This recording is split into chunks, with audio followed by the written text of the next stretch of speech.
Assalamualaikum warahmatullahi wabarakatuh. Perkenalkan, nama saya Nurul Aulia Hasan. Pada kesempatan kali ini saya akan membahas terkait materi fenomena penggunaan bahasa pergaulan di Indonesia. Bahasa merupakan hal yang penting dalam kehidupan manusia. Melalui bahasa, manusia dapat saling berkomunikasi. Suatu bahasa harus memiliki makna yang jelas agar saat berkomunikasi tidak terjadi sebuah kesalahpahaman dalam penyampaiannya.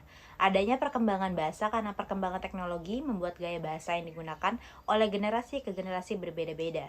Setiap generasi akan memiliki ciri khas bahasanya masing-masing. Penggunaan bahasa Indonesia yang baik dan benar saat ini sudah mulai tergeser keberadaannya oleh bahasa gaul. Sebenarnya apa sih bahasa Indonesia yang baik dan benar itu? Bahasa Indonesia yang baik adalah bahasa yang sesuai dengan situasi dan kondisi, serta efektif dalam penyampaian maksud kepada lawan bicara. Sedangkan bahasa Indonesia yang benar adalah bahasa Indonesia yang sesuai dengan kaidah bahasa baku. Sebenarnya definisi bahasa gaul itu apa sih?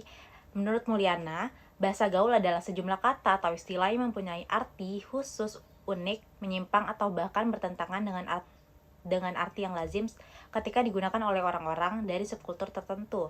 Selain bahasa gaul, dahulu masyarakat populer dengan bahasa prokem. Menurut Pusat Bahasa dan Sastra, bahasa prokem biasa juga disebut sebagai bahasa sandi, yaitu bahasa yang dipakai dan digemari oleh kalangan remaja tertentu.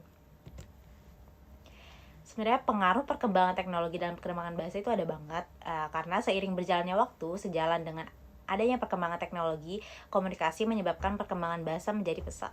Namun juga menimbulkan masalah mengenai keberadaan bahasa Indonesia yang baik dan benar. Hal ini didukung oleh mulai munculnya situs jejaring media sosial yang digunakan oleh masyarakat.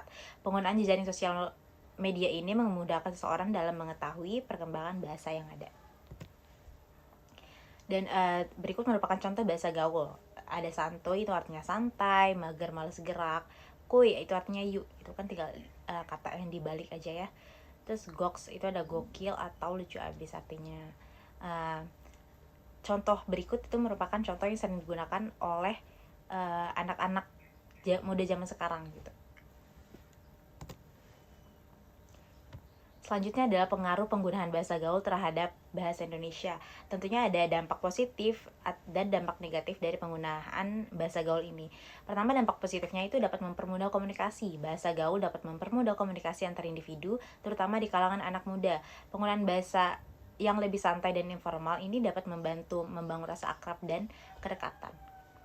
Di samping itu juga pastinya ada dampak negatifnya. Yang pertama itu menurunkan kualitas bahasa. Penggunaan bahasa gaul yang berlebihan dapat menurunkan kualitas bahasa Indonesia. Hal ini dapat terjadi karena bahasa gaul seringkali mengabaikan kaidah-kaidah tata bahasa yang baku.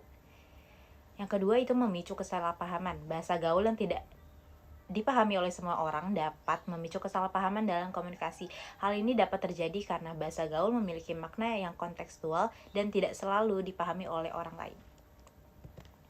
Jadi kesimpulan dari materi ini yaitu masyarakat Indonesia saat ini banyak yang menggunakan bahasa gaul dan singkatan-singkatan dalam kegiatan sehari-hari merupakan bentuk penyimpangan dari bahasa Indonesia yang baik dan benar.